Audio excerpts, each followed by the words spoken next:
Good morning বন্ধুরা। তো সকালবেলা একটুখানি মর্নিং ওয়াকে বেরোলাম। তো দেখো এখন বাজারে সকাল 9টা, কিন্তু ডেজার্ট এরিয়া তো মানে এত রৌদ্র মনে হচ্ছে দুপুর 12টা বাজে। দেখো একটু চারপাশটা, রাস্তাটা পুরো তো ফাঁকা। ঠিক আছে, রাস্তাটা পুরো ফাঁকা। সত্যি বলতে বাড়ি থাকাকালীন যখন এরকম মানে শীতের দিনে 8টা 9টার সময় বেরোতাম, তখন মানে একটা আলাদাই দৃশ্য, মানে সবুজ গাছপালা, মানে পুকুর নদী নালা এইসব দেখেই মানে দিন কেটে যেত।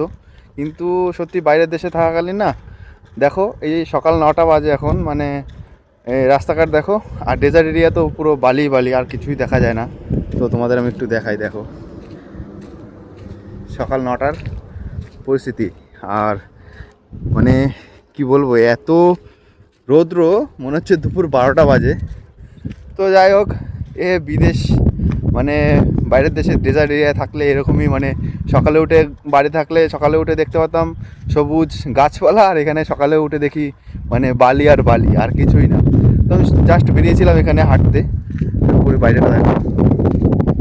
ঠিক আছে, মানে কি বলবো তোমাদের, কিছু বলার নেই। এখানে মানে সকালবেলা কীরকম কী অবস্থা দেখতেই পাচ্ছ। তো যাবো একটু দোকানে।